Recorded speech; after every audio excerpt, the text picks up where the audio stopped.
This video is sponsored by Squarespace. One mistake I always made when photographing Porto was spending too much time here. The historic centre, while beautiful, is packed with a capital P, and a bit too chaotic even for me. So today I want to take you slightly away from the city centre, just on the edge of the busiest part of town, for a day of film photography. And yes, there will be dogs.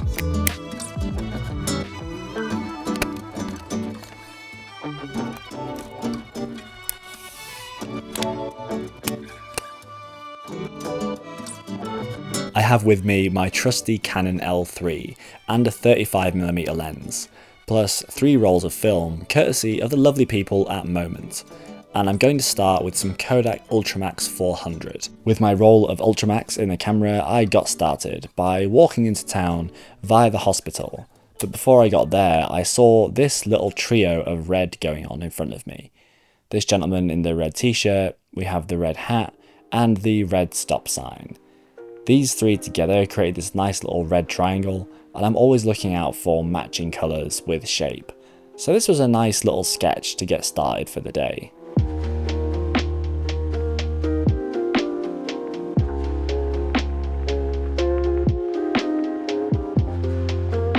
As I continued into town, I saw this man walk past with like a cat tote bag. So I followed him just for a couple of minutes, not to look too weird. But I thought if I was lucky enough to come across some dogs or another cat maybe, this could be a fun little pairing. And as luck would have it, we came across 2 little dogs that were kind of saying hi to each other and having a little play around on the street. I managed to pair up the cat tote with these 2 dogs and their owners. I had to kind of quickly acknowledge that I took a photo afterwards, but I think this works as a fun little pairing with like animal themes going on. From here, I continued towards this little crossroad that is next to what I think is one of the hospitals in Porto. And we've walked this way a few times into the city centre, and this particular crossroad always seemed like it had a really nice flow of traffic that weren't just tourists, just regular people going about their daily business in Porto. So when I got to this crossroads, I was really happy that it immediately served up some interesting things going on. Like this guy on the other side of the road holding this very large white board. So I had a few different frames with him. One with just these 2 subjects in the foreground waiting to cross the road, and him on the other side of the road with the board and the zebra crossing along the ground. I like this as kind of the different blocks of white. I also just like when people are holding objects that are a bit too big for themselves. While I was waiting a little bit longer at the crossroads for other things to happen, I noticed these 2 ladies both wearing different patterns, but both these black and white kind of flowery mixed up patterns that I thought kind of worked well next to each other. Just a moment later, my guy with the board started to cross the road, and luckily in the background we also have an almost perfectly white dog. I think it's like a light golden lab, like a white lab maybe, on the crossing over the road as well, that I really like going behind the whiteboard across the zebra crossing. For me, as like getting 3 shots at this crossroad as soon as I arrived, I was really happy with this one as well. After pacing back and forth across the crossroads a handful of times, not really getting anything that I think is worth showing, I ended up seeing this couple having a very long embrace. And I saw this from quite far away.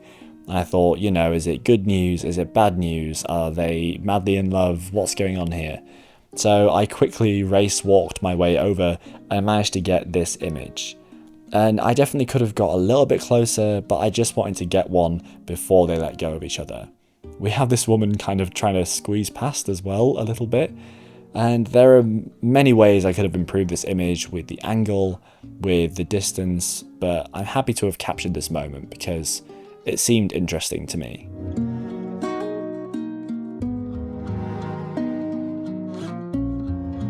That's my last shot of UltraMax. I did then have a mini panic, realising I'd been metering for ISO 200 instead of 400, after thinking I had gold in the camera when I started the day. But luckily UltraMax handles overexposure very well. And if you're enjoying this video so far and want to learn more about street photography, then remember to subscribe to the channel. We're so close to 70,000 subscribers, and it'd be great to have you along to learn more about street photography. Okay. Following my mini panic attack from having exposed the wrong ISO for my first roll of film, I saw this guy sat on the bench across from me, so I thought I'd ask him for a quick portrait. I really liked the colour of his outfit, going with the flowers in the background, and he was very happy for me to take a couple of photos.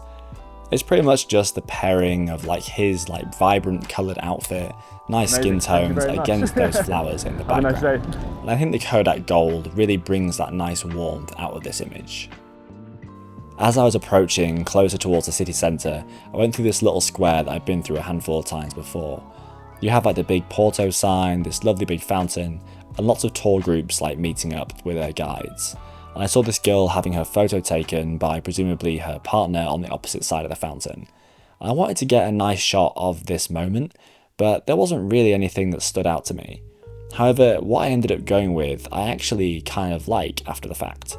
I like how she is sat facing away, we see him taking the photo, and we also have the fountains spitting out into the left side of the frame. And then we have this little girl to the right with this kind of funny amazed posture about her. I don't know, there's something of a visual flow from the left to the right of the image. This definitely wasn't something that I planned, but honestly, it's a happy accident.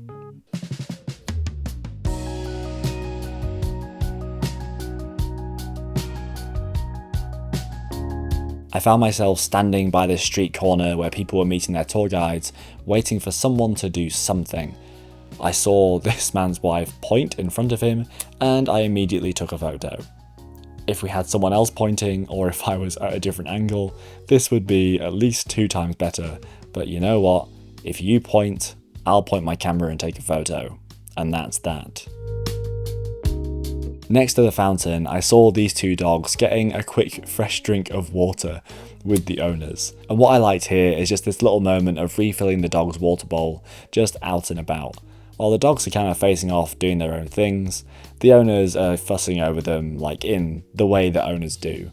Then I also like having the chapel with the lovely blue tiles in the background, telling us where we are. Something very ordinary happening with the dogs in day-to-day life, while we have this beautiful old historic building in the background. From the fountain, I decided to head slightly closer towards the centre. I saw this couple, one the gentleman with the sunglasses kind of up on his brow, and the other his wife with these quite large interesting glasses. So I thought I would go for a quick candid, but as you can see, I was spotted. So I gave a quick hello and just went on my way. They didn't seem annoyed, but seeing this photo afterwards, perhaps I was a bit cheeky. But I liked the pairing of his glasses up on his head and her kind of funky frames of her glasses. I'm always looking out for little things like that. This obviously would be even better if I was a lot closer, but that's typically the story with street photography. I'd like to take a moment to thank the sponsor of this video, Squarespace. If you don't have a website for your photography, you are missing out. It's your unique home on the internet for your fans to enjoy and support your work. Squarespace removes all of the headaches. You can even choose to create a fully custom website with Blueprint AI, tailored to your style and personality. You can update your fans easily via an email newsletter, using Squarespace's email campaign tools. You can write, publish, and view analytics right in your Squarespace dashboard. Try Squarespace for free at squarespace.com, and when you're ready to launch, go to squarespace.com/GeorgeHolden to save 10% off your first purchase of a website or domain.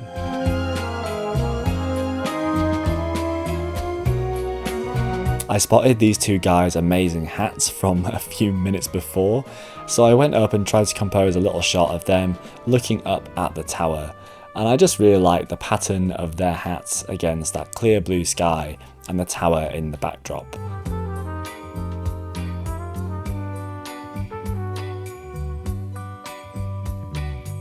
One theme I've really been photographing a lot in Porto has been horizontal stripes that go with the zebra crossings. Not specifically this white zebra crossing, but there are some other ones with yellow lines that you'll see later. So the first thing that I saw here was zebra crossing, and then this lady in the centre of the frame with her horizontal white and blue striped top.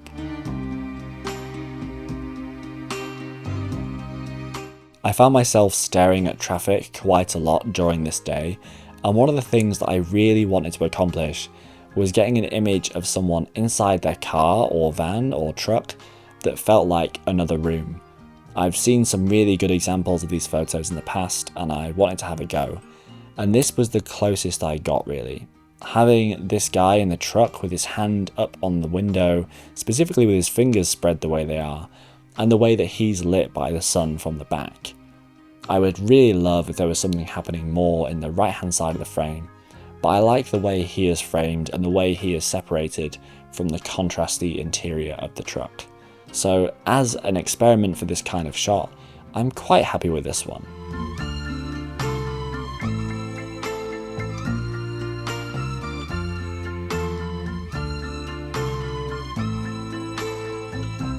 I decided to head slightly back up the hill again, just because the light was much better up there, and I saw something that I absolutely loved. The first thing I noticed was this white van with the red line right over the zebra crossing, and then we had this couple both in pale yellow, and as luck would have it, behind the white van, a deep blue van.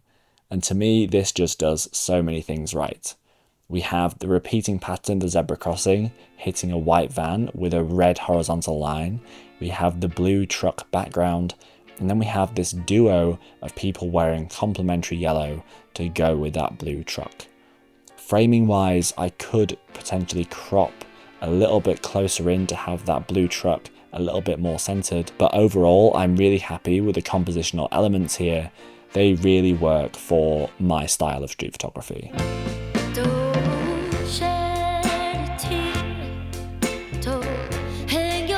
I finished my roll of gold at a very good time. I was starting to get a bit frustrated between images, putting way too much pressure on each shot. As I loaded my next roll of Cinestill 400D, I kept trying to remind myself, I need to keep my shutter finger loose. Especially as my action camera was running out of memory on the SD card and I was running out of fresh batteries. I needed to finish my film pretty soon.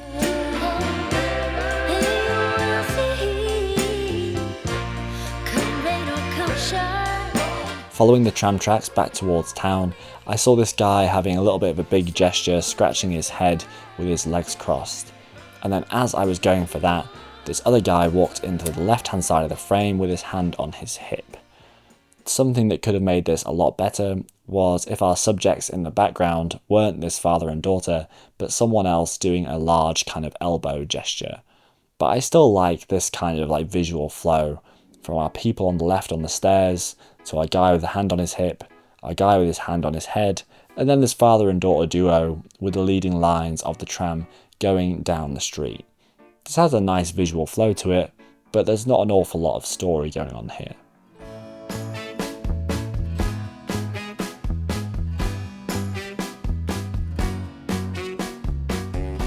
You remember what I said earlier about if you point, I will point my camera?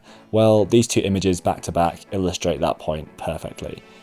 These guys were all trying to navigate their way around Porto and no one seemed to be able to agree on a direction, so everyone was pointing left, right and centre. And I managed to get these two images back to back. Neither of them really worked, there's not an awful lot of background separation, I didn't get in their face, but I just loved how many arms we have going up at one time. It felt very chaotic.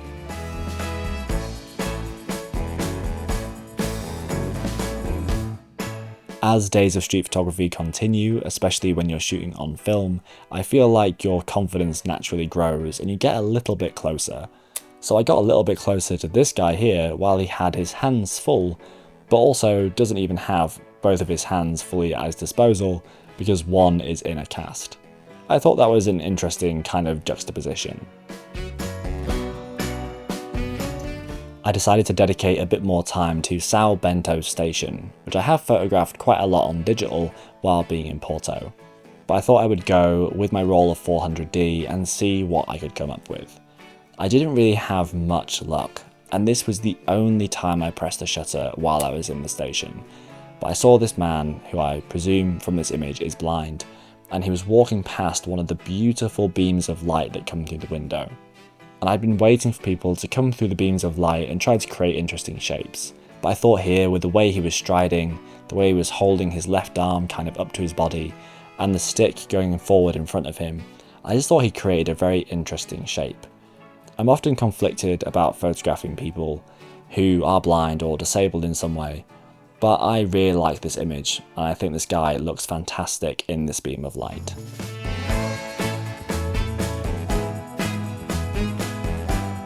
As I came out of Sao Bento station, I walked past a woman who had been stood here for the best part of an hour every time I walked past. And right now she was trying to shield her eyes from the sun using like a little map.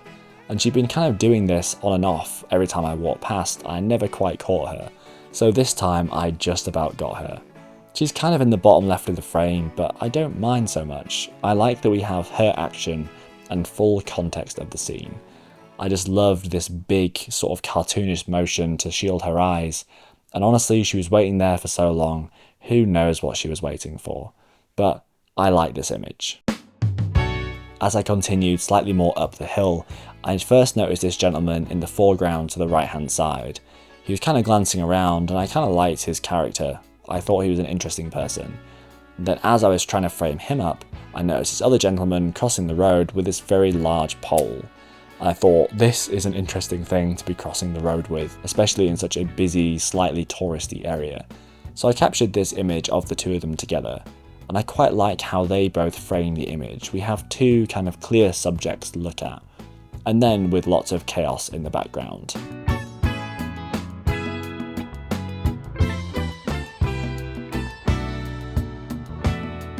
Returning to my favourite zebra crossing in Porto, this is like a temporary yellow zebra crossing. I'd been waiting for almost exactly this moment of someone with perfect yellow horizontal stripes. This yellow and white horizontal stripe top going against this yellow zebra crossing with the zebra crossing sprawling into the background just feels like the perfect combination. So I was really happy to capture this one before we left. And of course, moments later on the opposite side of the same zebra crossing, I turned around, squatted down and got a lovely photo of a little black dog just crossing over the zebra crossing like it's a totally normal day. But luckily this is not the last dog I photographed today. Of course we finished the roll on possibly my favourite dog of the day, maybe tied with these two that I shot on some Fujifilm 400 a couple of days before. I wish cities were 50% dogs, that'd be amazing. But I really like this dog with its owners coming across the zebra crossing because of the matching tones. While I could have been a lot closer and maybe a little bit top down, this was a lovely shot to finish the roll on. Thank you so much for sticking with me till the end of this video. If you like this video, please let me know in the comments below if you want to see more like this one. And if you want to support the channel, consider checking out my store, where I have film simulation presets on offer. I'll see you next time with a very unusual camera on display, especially for me.